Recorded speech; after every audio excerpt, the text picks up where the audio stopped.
What is going on, guys? It is Mikey back at Immortals Inc. headquarters at our very own Immortals Inc. podcast, which you have supported since day one. And that's the reason you're watching this. But you're also watching this because we got Amanda here today again. So what are we talking about, Amanda? So in between all of these books that we've discussed, the different sects and groups in Vampire the Masquerade, today we're going to talk about a module that kind of gives you a taste for it, so you can play through it if you've never played before. It's called the Primogen's Gambit. Primogen's Gambit. Yes. So it is a module, kind of like a Dungeons and Dragons module, and it helps you walk through all of the political and social parts of a city and its Camarilla, its Sabbat, and its Anarchs, and the struggles for power, especially within the Cam. Okay, so it's very lore-driven, like gives you a lot of... Yes, and it gives you a lot of a taste on that political side of the game. So I think for somebody who was just newly running a game, that this module is perfect to just get an idea. It can be run over several sessions, but it can also, you can take it, the parts of it that you want.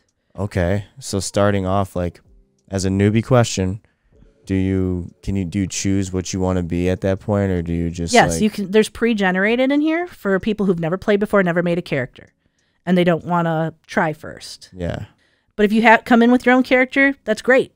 All they're looking for is you to be playing a group of characters that are either Cam or Anarch. Technically, you could retrofit it to Sabbat, but those are Cam and Anarch make the most sense in terms of what is currently going on in the city in terms of a power of struggle. Okay. Okay. So it's a story module, and there's NPCs, settings, plot points, social and physical behavior outcomes. So it has, if your players decide to take the social route, this is what will happen. And it has cause and effect on both of those. So if they do certain activities or take certain actions, it'll go a certain way. If they go to certain locations, it'll go a certain way. And they interact with certain NPCs, it'll go a certain way. There's pre-mades that are made just for this story that you could keep into a ongoing campaign. They look pretty well made.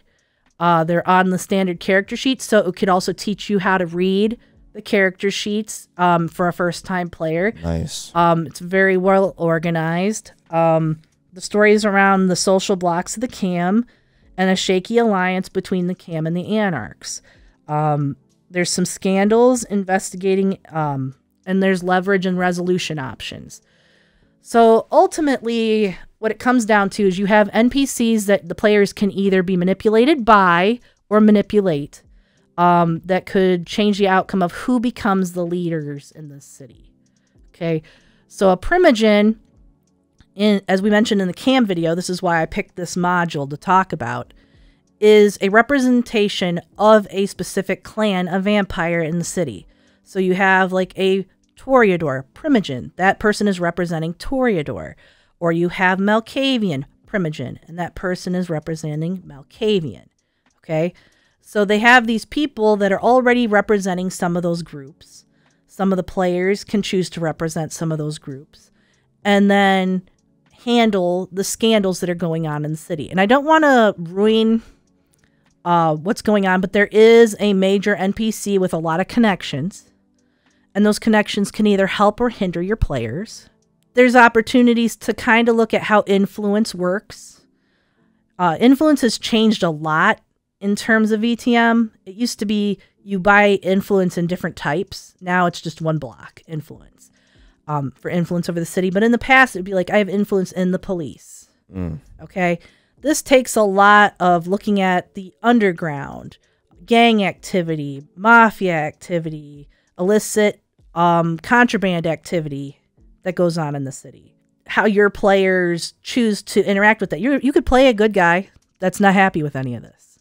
Or you could play somebody who's in on it. So it gives you a lot of opportunities as a player. For a storyteller, it gives a person who's never story told before a blueprint, a walkthrough. Just like the Chicago by Night, it's got a lot of content in their maps and things. It's more bite size. Like Chicago by Night's a long-term idea. This is, let's get started. Let's start with the whole power struggle and move from there. Getting comfortable with everything. Chicago by Night could be like, how many sessions compared to this, you know? Chicago by Night could be pretty much a whole campaign. Right. You can make a whole campaign out of it. This could be multiple sessions leading up to a full-blown campaign. Right. That could lead up to something like that. It all depends on how much time you want to spend on each part of the module. You don't have to use all of it, obviously. You could just use it as an introduction. In terms of modules, and I do look at D&D modules, I think this is put together as good as any D&D module given by Wizards of the Coast. So I give this one a solid 8 out of 10. 8 out of 10. 8 out of 10 for this module because it's a good dip your toes in. It's very explanatory in all the things you need to do as a storyteller and as a player.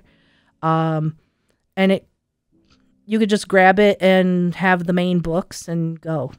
That's perfect. And is this something that you could get online, or do you buy it? You get it on the Renegade Studios website. Nice. And you download it. In terms of printing, obviously I printed at home, but you could just keep it on your tablet. Yeah, so it's nice and easy like that. Wow. So, and it's completely free? It's a couple bucks. And they do have free modules. This one's like $8. Oh, yeah. So $8, in my opinion, for a module is not bad. $8 for 8 sessions. Yeah. Basically, you know, can't beat it. Well, there you guys go. Thank you, Amanda, for coming in. I recommend it. Give it a shot and get out there and play some Vampire. And if you guys want to check it out, if you're local, check out what Amanda's been running here. Sometimes it's just, you know, you got to check the schedule, but it's on Saturdays. Not every Saturday, but it's once a month. The schedule is currently online. I'm running today. In fact, I'm doing this in between sessions. I just ran Werewolf, and now I'm getting ready to run Vampire. Yep, this is being recorded on a Saturday. Yep. And I will run again on June 8th. And then I'm already setting my next 3 months. So every 3 months I set the dates, and I ask my players what dates work well for them. So I do that kind of planning. Because as you know, when you're an adult and playing in games that are 18 plus, not everybody has every weekend off. No. So I have to do that whole DM scheduling thing. And I try to get the schedule built around my players. Yeah, that's what a good DM does. But it's looking like July 6th will be July the next. 6th? Yep, after that. Well, right after the birthday of America. So check it out and have a good one, guys. Hope to see ya.